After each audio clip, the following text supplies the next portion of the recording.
नमस्कार दोस्तों। तो आज हम बात करने वाले हैं मनु के बारे में, जिन्होंने हमारे इतिहास में अपना बहुत बड़ा योगदान दिया है। हमारे समाज के लिए भी उन्होंने बहुत सारे काम किए थे। तो उन्हीं के बारे में आज हम यहाँ पे जो है काम करने वाले हैं।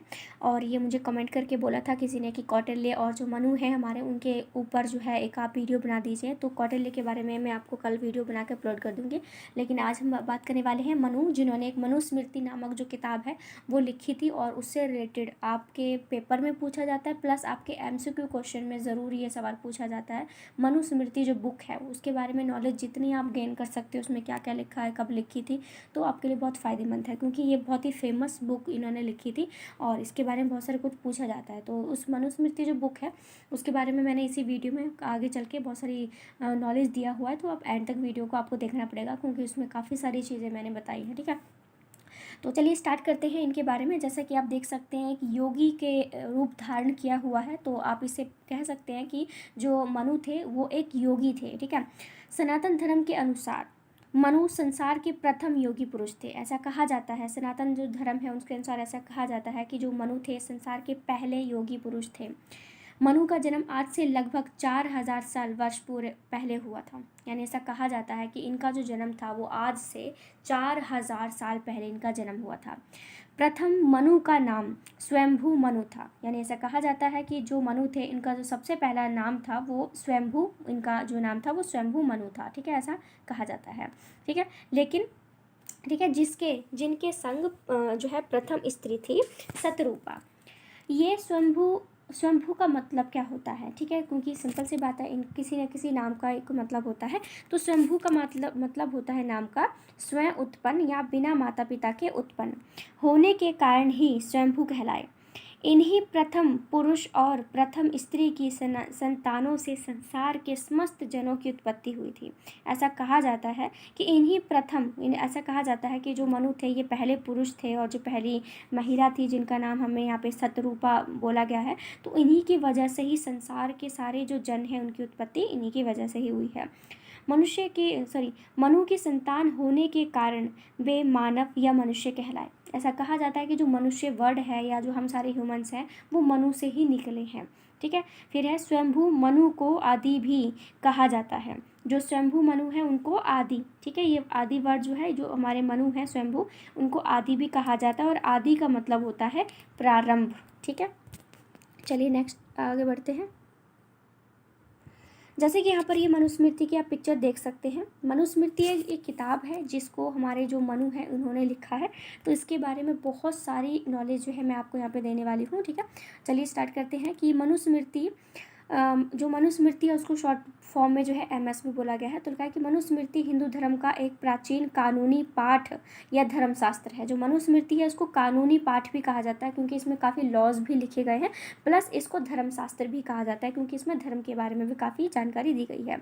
इसमें आर्यों के समय की सामाजिक व्यवस्था का वर्णन है। यानी कि आपको पहले भी पता होगा, आपने पढ़ा होगा कि जो आर्य थे वो इंडिया के नहीं थे। ऐसा कहा जाता है कि वो किसी और देश से, किसी बाहरी जो देश है, इलाका है, वहाँ से भारत में आए थे। एक आक्रमणकारी के रूप में आए थे, जिन्होंने भारत पर आक्रमण करके बहुत सारे हिस्सों पे कब्जा करके और ये यहीं पे इंडिया में जो आर्य थे रहने लग गए थे। तो मनुस्मृति ने इनके समय की बात करी है कि आर्य जो लोग थे उनके उस टाइम की जो सोशल लाइफ थी उसके बारे में जो मनु है उन्होंने अपनी मनुस्मृति बुक में लिखा है। इतिहासकारों के अनुसार इस देश में उस समय की एक उन्नत सभ्यता और संस्कृति थी, जो 3500 ईसा पूर्व यहाँ तक की, ठीक है, 6000 या 8000 ईसा पूर्व तक की थी। इसके लोग शांति प्रिय थे, मुख्य रूप से कृषि और व्यापार में व्यस्त थे। वे लुटेरे आर्यों के समान शिकार थे। मतलब ये चीज़ हमारे आती है इसकी, हाँ, आसान शिकार थे। ऐसा कहा जाता है कि ये जो ग्रंथ है या जो लोग थे वो 6 से 8000 वर्ष पहले की हम लोग अगर लोगों की बात करते हैं तो ये लोग बहुत ही प्रियजन थे। मतलब बहुत ही अच्छे से, बहुत ही हंसी खुशी के साथ रहा करते थे। और मेन जो है एग्रीकल्चर और जो ट्रेड होता है उसको ये क्या करते थे। और जैसे कि मैंने अभी आपको बताया कि वे लुटेरे आर्यों के ठीक है, आसान शिकार हुआ करते थे। मैं आपको पहले ही बता चुकी हूँ कि जो आर्य थे भारत में एक आक्रमणकारी, एक लुटेरे के रूप में आया करते थे। तो जो आए थे और जो आर्य थे उन्होंने फिर इनका शोषण किया था, इनको लूट लिया था। अब ये बहुत इंपॉर्टेंट स्लाइड है, ध्यान से रखिएगा। इसमें आता है कि मनुस्मृति का सर्वप्रथम मुद्रण 1813 में कलकत्ता में हुआ। अब ये क्वेश्चन आपसे पूछा जाए कि मनुस्मृति कब और कहाँ लिखी गई थी, तो इसका आंसर हो जाएगा मनुस्मृति जो है वो 1813 में, ठीक है। जो मनुस्मृति है वो 1800, माफ़ कीजिएगा,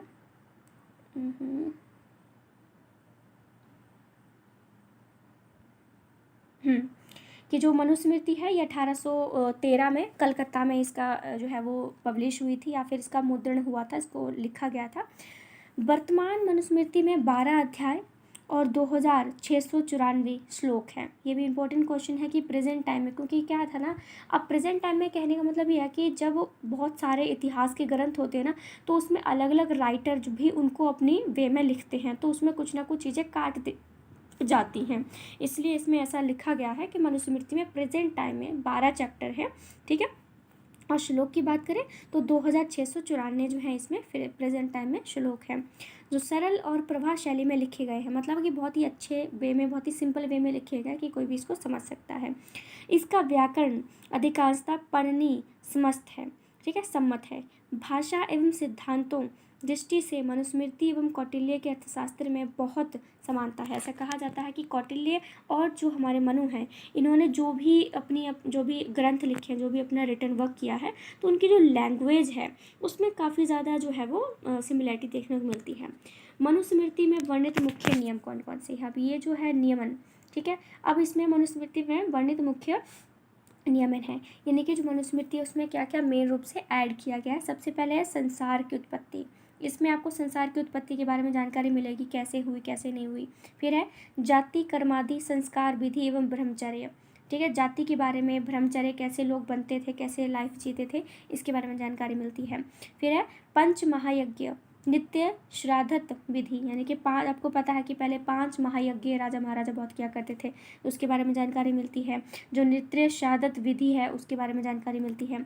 फिर है स्नातक के नियम, जो स्नातक धर्म होता है या स्नातक जो भी चीज़ होती है उसके कौन कौन से नियम थे। भक्ष्य या फिर अभक्ष्य पदार्थ, यानी कौन से पदार्थ हैं जो कि सही हैं गलत हैं, उनके बारे में जानकारी मिलती है। वानप्रस्थ या संन्यास आश्रम, जो वानप्रस्थ आश्रम होता है, जो संन्यास आश्रम होता है, उसके बारे में अच्छे से लिखा हुआ है। फिर है व्यवहार के मुकदमों का निर्णय, कर ग्रहण आदि, राजधर्म के साक्ष्यों के प्रश्न विधि, ये सब भी मिलते हैं इसमें। और स्त्री और पुरुष के संबंधी धर्म संबंधी विधि, संपत्ति का विभाजन भी मिलता है, यानी कि स्त्री और पुरुष के बीच में जो धर्म है उसके किस तरह से वो एक दूसरे को मानते हैं, और संपत्ति का विभाजन किस तरह से स्त्री और पुरुष के बीच में होता है। तो इन सभी की जो नॉलेज है वो हमको मनुस्मृति से मिल जाती है। चलिए,